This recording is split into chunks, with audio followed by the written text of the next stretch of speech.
I think theoretically we were worried about threats, and now we understand why there has been so much of a concern, David. Absolutely, and this is horrifying. I mean, activism has its place, of course. Speaking out has its place, but to threaten a Supreme Court justice and his family outside of his home is beyond the pale, cannot be tolerated. Every politician has an obligation to stand up, condemn this, and to do something about it. Hey YouTubers, welcome back. Yeah, it's almost like they know they've stepped in it and are somewhat trying to walk it back, but it's not quite what it looks like. Take Breonna Keeler's opening statement there, where she pretends like CNN and the others had no idea that there could have been violence from these people who have undoubtedly proven their willingness to use it. CNN headquarters itself even came under attack by left-wing mobs just like this, but still play dumb. The entire thing was predictable from the very start. When a left-wing group called Ruth Sent Us released addresses of the judges with instructions to, quote, rise up to force accountability using a diversity of tactics. A clear call to action. I'm also noticing a distinct lack of inciting quotes that came from Democrats before this happened, or any attempt to blame any of them by name for any of this,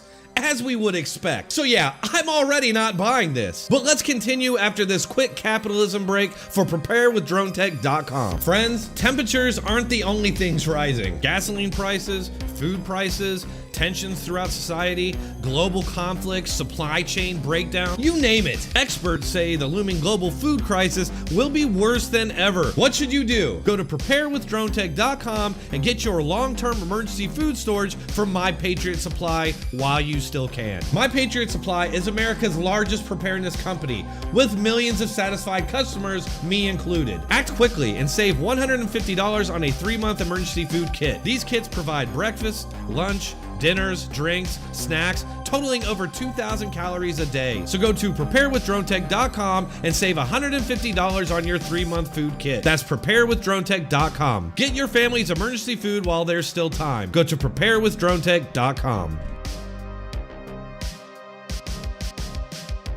And the truth is that a lot of people on the left who are in political power are being so hypocritical about this. They lecture us all the time about the excesses of the right. Oh my God, I was wrong.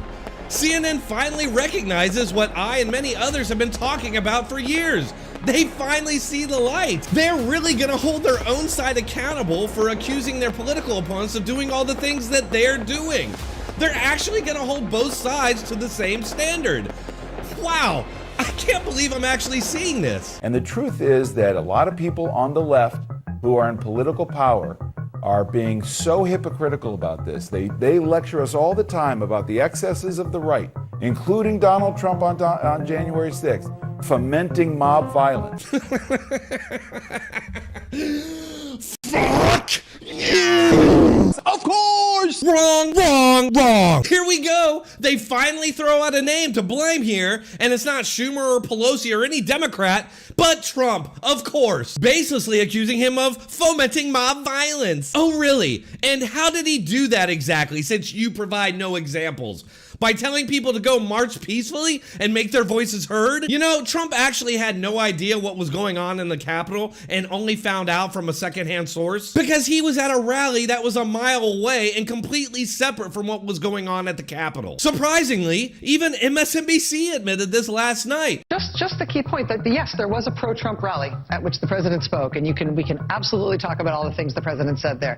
But the idea that that rally is the thing that got out of hand and that somehow resulted in the breaching of the Capitol, that rally was very far from the Capitol. Yep. And the people who, as you say, did the initial breach that allowed everybody else to come in, they never even went to that rally. Oh, David, how exactly did Trump foment mob violence? Here's a question for the comment section. Watch these two clips and tell me who's fomenting violence. Down to the Capitol, and we're going to cheer on our brave senators and congressmen and women, and we're probably not going to be cheering so much for some of them, because you'll never take back our country with weakness. You have to show strength, and you have to be strong. I know that everyone here will soon be marching over to the Capitol building, to peacefully and patriotically make your voices heard. And they're taking away fundamental rights. I want to tell you, Gorsuch, I want to tell you, Kavanaugh, you have released the whirlwind, and you will pay the price. You won't know what hit you. Meanwhile, does Gregory or anyone in the media name Schumer or play either of these clips for that matter? Nope, just like the very fine people quote, they purposely edit it to deceive the public. And they're definitely not gonna play any clips of Democrats saying this stuff because in the end, the media is just as accountable as they are. I think to David's point too, there's no question, yes, peaceful protests are part of being American, but there is a responsibility for people in leadership positions to talk to people who believe in them and who elected them about where is the line and where should we be drawing that line, especially when we're seeing political violence seep into more and more of our conversations, whether it's January 6th or what's going on with Brett Kavanaugh here. Who just cannot help themselves but to just keep deflecting and rewriting history. Her two examples of political violence seeping into our conversations were this and January 6th. How about the Democrat riots that seem to occur after every election loss they've had since the year 2000? How about the mobs of Democrats who were carrying Mexican flags and attacked Trump supporters before the 2016 election, which by the way was actually facilitated by the Democrat San Jose mayor and police force. The mayor even mocked the victims afterwards. That's just one small example. Obviously, we all watched years worth of violent Democrat riots across the country. And these occurred in most cases based on lies and myths promoted by the Democrats and their media, including CNN. And protest, maybe that's the place to do it. That's clearly not where Democratic leaders are right now, and I think it's because of their base.